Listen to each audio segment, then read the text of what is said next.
ஒரு அயோக்கியத்தனம் அக்கிரமமான அரசியலாளியா நீங்க பணம் கொடுத்து வாங்கி இருந்த எம்எல்ஏ பதவியா இருந்தா கூட நீங்க தூக்கி குப்பையில போட்டு போங்க, ராஜினாமா பண்ணிட்டு போங்க. தெரிஞ்சு தமிழக வரலாற்றிலே ஜெயிச்சு 5 பேரும் போய் ஒரு அமாவாசை கூட முடியல. இவங்க பதவி ராஜினாமா பண்ணிட்டு ஆட்சி அமைக்கிற கட்சியில போய் சேர்ந்து எந்த வகை ஜனநாயகம்? அந்த அஜித் தொகுதி மக்கள் இல்ல கேனைகளா, அவர்கள் முட்டாள்களா? மக்களுடைய மனசுல மாற்றம் இருக்கு, இந்த தலைவர்கள் மனசுல மாற்றம் இருக்கிற மாதிரியே தெரியல. ராமே ஆண்டா என்ன, ரச்சுவனை ஆண்டா என்ன போயிட்டு இருக்கு இந்த மக்களை புள்ள பூச்சி நினைச்சாங்க. இங்க ஒரு புள்ள பூச்சி கட்சி யாராவது ஆரம்பிச்சு போறாங்க.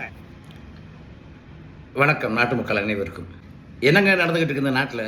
அகில உலகத்திலே இந்தியா மிகப்பெரிய ஜனநாயக நாடு. 140 கோடி பேரை ஒருமிச்சு மக்கள் தொகை கணக்கெடுப்படுத்தி 18 வயசு நிரம்பிங்க யாரு, ஓட்டு போட தகுதி யாரு, உள்நாட்டுக்காரங்க யாரு, வெளிநாட்டுக்காரங்க யாரு, குடியுரிமை இருக்கவங்க யாரு, எத்தனையோ பல விஷயங்களை ஆராய்ஞ்சு அறிஞ்சு வாக்காளர் அடையாள சீட்டை செக் பண்ணி சேர்த்து ஆயிரக்கணக்கான ஆசிரியர் பெருமக்கள், ரெவன்யூ டிபார்ட்மெண்ட் மக்கள், அப்ப உயர் அதிகாரிகள், ஐஏஎஸ் ஆபிசர், ஐபிஎஸ் ஆபிசர்ஸ், அனைத்து மக்கள், அனைத்து தாலுகா ஊழியர்களும், அரசாங்க சம்பளத்தில் வாங்கக்கூடிய அனைவரும் சேர்ந்து மக்களும் ஒத்துழைப்பு கொடுத்து ஒரு வாக்காளர் இறுதி வாக்காளர் பட்டியலை இறுதி பண்ணி அதை கொண்டு வந்து லிஸ்ட்ல அரசு லிஸ்ட்ல சேர்த்து எல்லா பக்கம் போலிங் பூத்தை ரெடி பண்ணி எல்லா ஸ்கூல்லையும் அதுக்குன்னு ஆசிரியர்கள் அதிகாரிகளை நியமிச்சு அவங்களுக்கு 1000-2000 சம்பளத்தை பிக்ஸ் பண்ணி இந்தியாவில் இருக்கக்கூடிய ராணுவ வீரர்கள், எல்லை பாதுகாப்பு வீரர்கள், அவர்களோட சுற்றி போலீஸ் காவகாத்து காலையில 7-8 மணில இருந்து சாயந்தரம் 5-6 மணி வரல மக்கள் கால் எடுக்க காவகாத்து இந்த உச்சி வெயில் ஏப்ரல் மே வெயில்ல தலையில சூடு ஏற ஏற காத்து இருந்து வரிசையா நின்று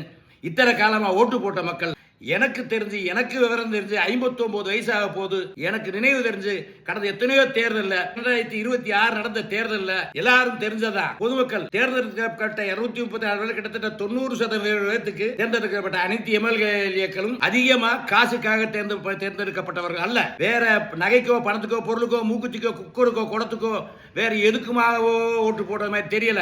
இருந்து மக்கள் ஒரு மாற்றத்தை விரும்பி பார்க்கலாமே, கொஞ்ச நாள் தான் ஒரு புதுசா ஒரு பார்ட்டி அமர்த்தி பார்க்கலாமே சொல்லி காசு வாங்காம ஓட்டு போட்டதாத்தே அதிகமாக தான் தெரியுது. பணம் வேலை செய்யல, சாதி வேலை செய்யல, மதம் வேலை செய்யல. ஓரளவு இது தேர்ந்தெடுக்கப்பட்ட சட்டமன்ற உறுப்பினர்களும் அவர்களால் தேர்ந்தெடுக்கப்பட்ட முதலமைச்சர் மக்களுடைய மனநிலைமையில் ஒரு மாற்றம், ஒரு முன்னேற்றம் ஏற்பட்டிருக்கு. அந்த மாற்றம் உங்களுடைய ஆட்சியிலையும் உங்களுடைய நிர்வாகத்திலையும் ஏற்பட்டா அது நல்லா இருக்கு. ஆனா கடந்த ஒரு வார காலமா நடக்கிற விஷயத்தை பார்த்தா நீங்க பணம் கொடுத்து வாங்கி இருந்த எம்எல்ஏ பதவியா இருந்தா கூட நீங்க தூக்கி குப்பையில போட்டு போங்க, ராஜினாமா பண்ணிட்டு போங்க, தப்பு இல்ல. ஆனா இந்த வட்டம் இருந்து மக்கள் ஒரு மாற்றத்தை கொடுப்போமே சொல்லி ஓரளவுக்கு ஜனநாயக முறைப்படி பணநாயகத்தை விட்டுட்டு ஜனநாயகத்துக்கு ஆசைப்பட்டு 70-80% மேல ஜெனியூனா ஓட்டு போட்டுருக்காங்க. ஆனா என்ன நடக்குது? 108 பேர் அந்த ஆளு இப்ப இருக்கிற ஆளுங்கட்சிக்கு கிடைச்சிருக்கு. ரைட், இதுக்கு ஒவ்வொரு கட்சியும் சொல்லக்கூடிய விளக்கம் ஜனாதிபதி ஆட்சி வந்துடக்கூடாது, மத்திய அரசாங்கம் உள்ள கால வச்சிடக்கூடாது, பிஜேபி கால வச்சிடக்கூடாது, அப்படி ஒவ்வொரு கருத்துக்களையும் பரிமாறி என்ன நடந்துச்சு, கசாமுசா ஆச்சு, கடைசியில ஒரு கவர்மெண்ட் உட்கார்ந்துச்சு. ரைட்,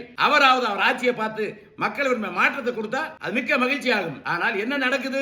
அவருக்கு நான் இது பத்தலையா?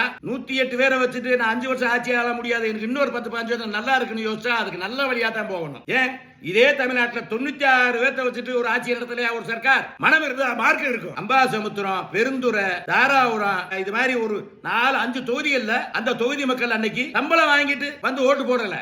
அரசாங்க சட்டம் இருக்கலாம், தனியார் துறையில் கூட வேலை செய்யறவங்களுக்கு ஒரு நாள் சம்பளத்தை கொடுத்து ஓட்டு போட லீவு கொடுக்குன்னு சொல்லி தேர்தல் ஆணையத்தோட சட்டமா இருக்கலாம்.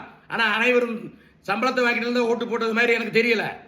ஆர்வமா மனமும் வந்து மனப்பூர்வமா ஒரு மாற்றத்தை எதிர்பார்த்து காலையிலிருந்து சாயந்தரம் கர்ப்பிணியிலிருந்து நோயாளிலிருந்து இதே நோயாளிலிருந்து வயசானவங்க கையில குழந்தைய வச்சுக்கிட்டு, கையில ஒரு குழந்தைய வயிற்றுல ஒரு குழந்தைய வச்சுட்டு மாசமான எத்தனையோ பேர் நடக்க முடியாம தள்ளாடினவங்க அரசாங்கம் நம்மளை கூப்பிட்டு போதோ இல்லையோ பரவாயில்ல 70-80 வயசு நடந்து போய் ஓட்டு போட்டதில் கண்ணால பார்த்துருக்கேன்.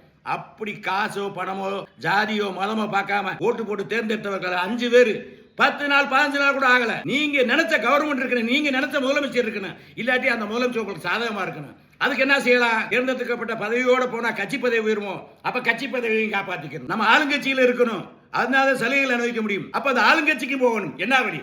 அப்ப அந்த அஜித் தொகுதி மக்கள் இல்ல கேனைகளா, அவர்கள் முட்டாள்களா? முதல் முறையாக பணநாயகத்தை மறுத்துவிட்டு ஜனநாயகமாக ஓட்டு போட்டிருக்கிறார்கள். 5 பேரும் போய் நினைச்சோன்னே 10 நாள் 15 நாள் ஒரு அமாவாசை கூட முடியல போய் அவங்க எம்எல்ஏ பதவி ராஜினாமா பண்ணிட்டு 6 மாசத்துக்குள்ள இடைத்தேர்தல் வரும். அதுல நம்ம சட்டப்படியில் இந்த சட்டத்தில் இருக்கிற ஓட்டையில நுழைஞ்சு ஒவ்வொருத்தரோட தொழில் திரும்ப ஆளுங்கட்சி எம்எல்ஏ வந்து ஜெயிச்சிடலாம், திரும்ப அங்க போய் சலுகை அடையலாம், மந்திரி பதவி வாங்கலாம் அப்படின்னு ஜனநாயகத்தை கேளுக்கு உத்தாக்கி காசு கொடுத்து ஓட்டு வாங்கியாச்சு இன்னைக்கு இந்த வட்டம் கிடையாது.